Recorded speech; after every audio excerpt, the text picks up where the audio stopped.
പൂനെയിലാണ് വാഹനാപകടം. Car നിയന്ത്രണം വിട്ട് മറിഞ്ഞ് 5 പേർക്കാണ് ദാരുണാന്ത്യം. തെലങ്കാന സ്വദേശികളാണ് മരിച്ചത്. ശ്രീനാഥ് ചന്ദ്രൻ ചേരുന്നുണ്ട് മുംബൈയിൽ നിന്ന് വിവരങ്ങളുമായി. ശ്രീനാഥ്, എന്താണ് ഈ അപകടത്തിന്റെ വിവരം? കഴിഞ്ഞ ദിവസം ഒരു പ്രഭാതത്തിൽ തന്നെയാണ് ആ വെള്ളച്ചാട്ടത്തിൽ നിന്നുള്ള സങ്കടപ്പെടുത്തുന്ന ദൃശ്യം വന്നത്. ഇന്നിപ്പോൾ ഇത് അതുപോലെ തന്നെ വേദനിപ്പിക്കുന്ന ഒരു വാർത്ത.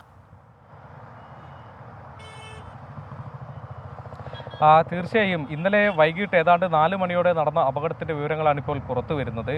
ഒരു 6 അംഗ സംഘം, ഒരു 20-നും 30-നും ഇടയിൽ മാത്രം പ്രായമുള്ള സുഹൃത്തുക്കളാണ്. അവർ തെലങ്കാനയിൽ നിന്ന് മുംബൈയിലേക്ക് കറങ്ങാൻ വേണ്ടി വന്നവരാണ്. മുംബൈയിലെ കാഴ്ചകളൊക്കെ കണ്ടതിന് ശേഷം തിരിച്ച് നാട്ടിലേക്ക് മടങ്ങും വഴിയാണ് വലിയൊരു അപകടത്തിൽ അവർ പെടുന്നത്.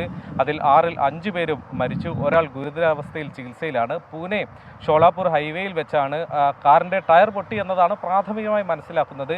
പിന്നീട് നിയന്ത്രണം വിട്ട് സൈഡിലുണ്ടായിരുന്ന റോഡിൻ്റെ വശത്തുണ്ടായിരുന്ന ഡ്രൈനേജിലേക്ക് ഇടിച്ചിറങ്ങുകയായിരുന്നു എന്നതാണ് മനസ്സിലാക്കുന്നത്. അവിടെ വെച്ച് തന്നെ ഏതാണ്ട് 4 പേരും സംഭവ സ്ഥലത്ത് വെച്ച് തന്നെ മരിച്ചു എന്നതാണ്. അതായത് അത്രയും ആഘാതത്തിൽ വണ്ടി വന്ന് ഇടിച്ചു എന്നതാണ് മനസ്സിലാക്കേണ്ടത്. പിന്നീട് ഒരാൾ ചികിത്സയിലിരിക്കുകയും മറ്റൊരാൾ ഇപ്പോൾ പരിക്കുകളോട് ചികിത്സയിൽ തുടരുന്നുമുണ്ട്. ഏതായാലും വലിയ ദുഃഖകരമായ ഒരു വാർത്ത. തെലങ്കാനയിൽ നിന്നുള്ള ആളുകളാണ് ഈ തരത്തിൽ ഒരു വിനോദയാത്ര കഴിഞ്ഞ് മടങ്ങും വഴി അപകടത്തിൽപ്പെടുന്നത്. ശരി.